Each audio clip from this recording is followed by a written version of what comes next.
Hey guys, Civilord here, back again with another action figure review. Today, oh boy, today we're going to be taking a look at the Mattel Creations exclusive Masters of the Universe Origins Stone-Dar. Brought to us by the fine folks over at, you guessed it, Mattel. And if you can sense how tired I am due to the sound of my voice, you probably know where this review is going. That said, before we get too far out of ourselves, why don't we cut right to the chase and get into the meat and taters of this review and take a look-see at all Stone-Dar has to offer in terms of accessories, starting off with his stupid-looking gun. It's got a peg. It's got what looks to be another peg and another peg. Now, I know this plugs into his torso somehow. I haven't quite done that yet.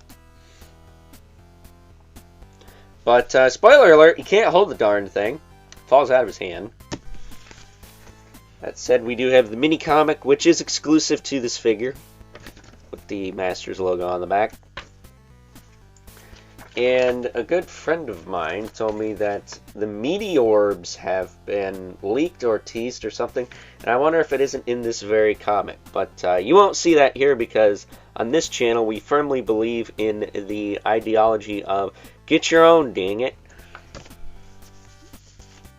Last thing I need to do is spoil it and somebody be like, hey, you spoiled it. You clicked on the video. But it is what it is. Better to be safe than sorry, I say. Take a look at Stone-Dar, and I thought he was just going to be a straight repaint of Rock-On. He is not. He is actually completely different, at least on the back, because his little rock parts have craters, which are not present on Rock-On. And while it would be nice if I had Rock-On handy for comparison, he's in storage right now because that figure sucked. And this guy is no different. Because these guys have these rock pieces on their backs, they are very unfun to mess with. I'm just saying. If you like these characters, it's great. I am happy you got them both. But I am not. I am getting these to fill holes in the collection. Would not be surprised if we get Granita at some point either.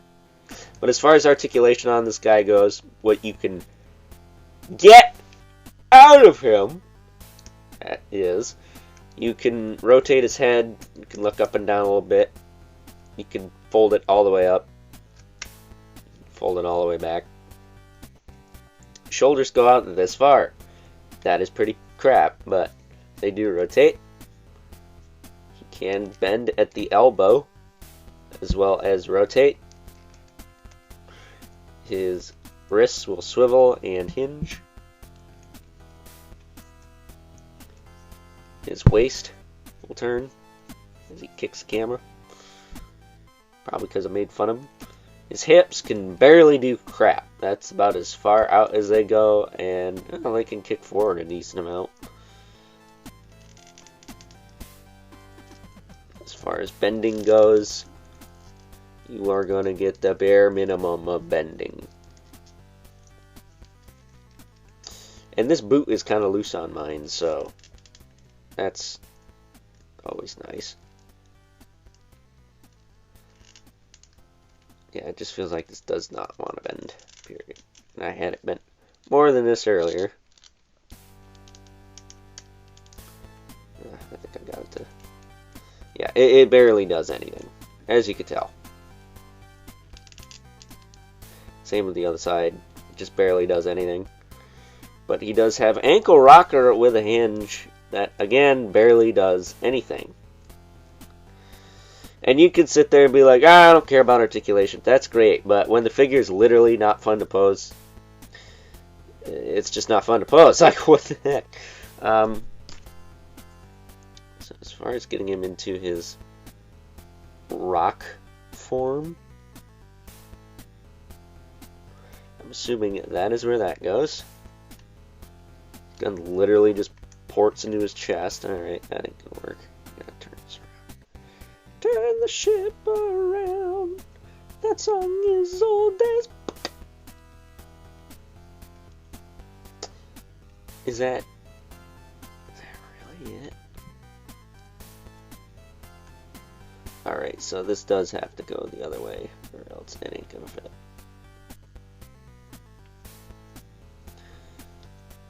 Yeah, I'm assuming this has to go in like this. Which doesn't seem very stable, but whatever. And then if we flip the arms around, flip the hands around, like that. You can fold these up.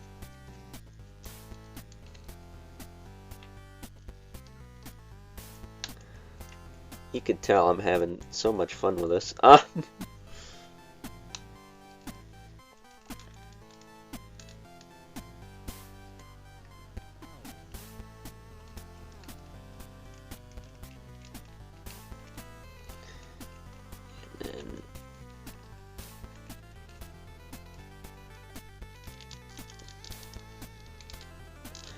Oh wow, I can't even get this side to line up like the other one.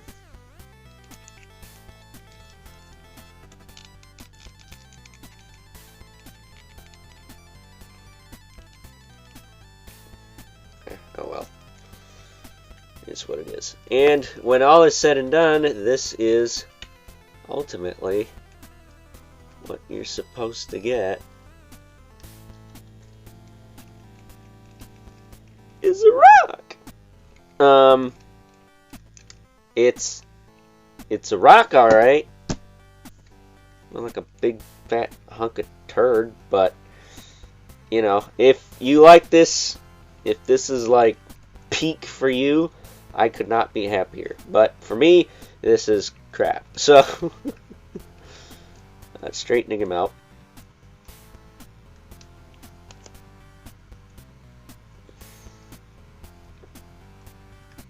Not for nothing, it's way easier to just leave the rock pieces like that.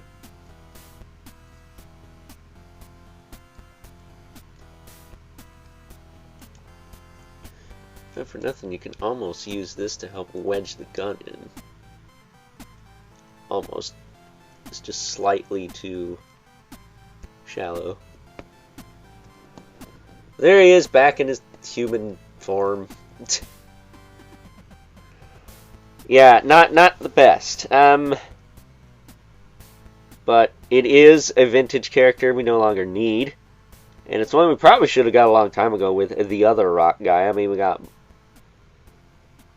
2 packs with other characters in the past. I don't know why this was any different. Heck, they could have made it a box set and given you Granita, too. And you could have got all 3 of these buggers. But it is what it is. Like, let me tell you something. These characters are so whatever. I haven't even bothered to try and get the classics versions. And those are, like, the best versions because the rock pieces, I believe, come off. But before we wrap this up, let's bring in our 2 regulars. The Mythic Legion's Brother Manibelith. Looks like a hot toy next to him, I'm not gonna lie. And we have the infamous Limited Spawn, who, as usual, towers over everyone because, say it with me now, he is not a 5.5-inch figure. So, with that being said, it's time now that we wrap things up with some final thoughts.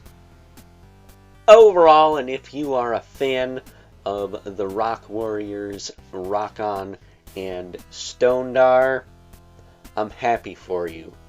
Really. But I'm gonna say that unless you're collecting every character from the Vintage Masters of the Universe line, this guy and his predecessor, Rock-On, are an easy pass.